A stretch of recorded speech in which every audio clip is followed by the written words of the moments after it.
Hello दोस्तों, video में हम बात करने वाले हैं हिंदुस्तान यूनिलीवर के बारे में। कंपनी ने फाइनेंशियल ईयर 26 के सेकेंड क्वार्टर के रिजल्ट आउट कर दिए हैं और रिजल्ट की अगर हम बात करें तो नंबर्स में कोई बहुत ज़्यादा शॉक करने वाले नंबर हमें देखने को नहीं मिले हैं। ना ही ग्रोथ अगर आप देखेंगे तो बहुत ज़्यादा डबल डिजिट में ग्रोथ देखने को मिली है। मिली जुली ही ग्रोथ यहाँ पर 5 से 6% की ग्रोथ देखने को मिली है, क्योंकि अगर जीएसटी कट का इम्पैक्ट आप देखेंगे तो जितनी एफएमसीजी कंपनियाँ हैं उनको मात्र 8 दिन का ही समय मिला था। और अदर सबसे ज़्यादा अगर फ़ायदा आप देखेंगे तो यही एक एफएमसीजी सेक्टर और दूसरा ऑटो सेक्टर को ही जीएसटी का फ़ायदा होने वाला था। ऑटो सेक्टर की अगर हम बात करें तो वहाँ तो नंबर्स आपने देखा होगा, काफ़ी अच्छे नंबर्स आते हुए नज़र आ रहे हैं। सेल्स भी उनकी काफ़ी अच्छी बढ़ी थी। लेकिन एफएमसीजी की अगर हम बात करते हैं तो इस क्वार्टर में कोई बहुत ज़्यादा नंबर्स में इंप्रूवमेंट हमें देखने को नहीं मिली है। अब उम्मीद करेंगे कि जो इनका Q3 का जो रिजल्ट इनका रहेगा उन नंबर्स में अगर आप देखेंगे तो हो सकता है इसका इम्पैक्ट थोड़ा सा अच्छा देखने को मिले। तो एचयूएल के रिजल्ट भी वैसे ही मिले जुले हमें देखने को मिले हैं, जिसकी वजह से अगर आज शेयर प्राइस भी देखेंगे तो कोई बहुत ज़्यादा शॉकिंग यहाँ पर अप डाउन देखने को नहीं मिला है। तो चलिए वीडियो की शुरुआत करते हैं। सबसे पहले डिविडेंड के बारे में अगर हम बात करें तो कंपनी की तरफ से डिविडेंड जो है जरूर इन्वेस्टर के लिए अनाउंस किया गया है। 19 रुपये पर इक्विटी शेयर डिविडेंड आपको मिलने वाला है।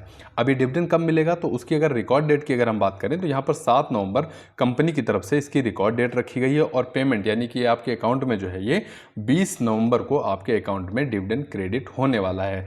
तो पेमेंट डेट, रिकॉर्ड डेट आप नोट करके रखिएगा। आपके अकाउंट में जो है वो 20 नवंबर को डिविडेंड जो है वो क्रेडिट हो जाएगा। अब चलते हैं रिजल्ट की तरफ। तो रिजल्ट में अगर आप देखेंगे तो एक चीज़ इन्होंने अपडेट दी है कि इनका जो टोटल प्रोडक्ट पोर्टफोलियो है वहाँ पर आप देखेंगे 40% इनका प्रोडक्ट पोर्टफोलियो जो है वो 5% जीएसटी रेट में आता हुआ नज़र आ रहा है, जो कि पहले अगर आप देखेंगे 5% से ऊपर का था। लेकिन अभी आप देखेंगे तो इनके 40% जो प्रोडक्ट हैं वो 5% जीएसटी के हमें दायरे में देखने को मिल रहे हैं। तो ये एक कंपनी के लिए अच्छी बात है। अब हम रिजल्ट की अगर हम बात करते हैं तो सेल्स यानी रेवेन्यू अगर आप देखेंगे सीक्वेंशियल बेसिस पे तो यहाँ पर वाई ऑन वाई नंबर दिए गए हैं। तो वाई ऑन वाई अगर नंबर देखेंगे तो मात्र 2% की ग्रोथ हमें देखने को मिली है। 15,729 करोड़ का रेवेन्यू एक साल पहले FY25 के सेकेंड क्वार्टर में हमें देखने को मिला था और सिमिलर ही नंबर आप देखेंगे मिला जुला ही 16,061 करोड़ का रेवेन्यू जो है वो इस बार भी देखने को मिला है।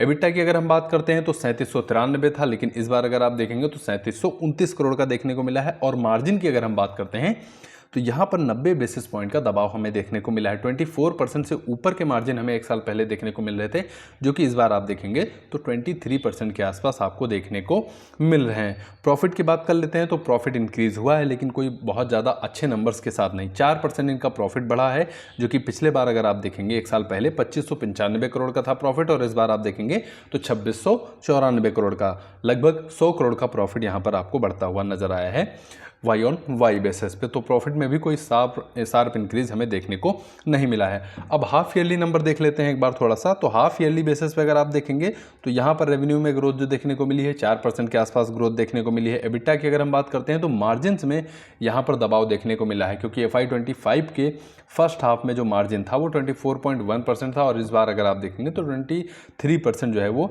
इन 6 महीनों का मार्जिन हमें देखने को मिला है। इसके अलावा प्रॉफिट की अगर हम बात करते हैं तो प्रॉफिट में 5% की बढ़त देखने को मिली है। 5207 करोड़ का प्रॉफिट फर्स्ट हाफ में देखने को मिला था 25 के, और इस बार अगर आप देखेंगे तो 5462 करोड़ का प्रॉफिट हमें देखने को मिला है FY26 के फर्स्ट हाफ में। तो रिजल्ट में मिले जुले ही नंबर्स हमें देखने को मिले हैं। तो ये एक छोटा सा वीडियो था HUL के बारे में। उम्मीद करता हूँ हिंदुस्तान यूनिलीवर के रिजल्ट आपको पसंद आए होंगे, या फिर आपका कुछ पर्सनल राय है वो भी आप कमेंट बॉक्स में बताइए। बाकी वीडियो को लाइक करिए, अगर पसंद आया हो तो वैल्यूएबल लगा हो तो सब्सक्राइब करिए चैनल को। आपके कीमती समय के लिए आपको बहुत बहुत धन्यवाद।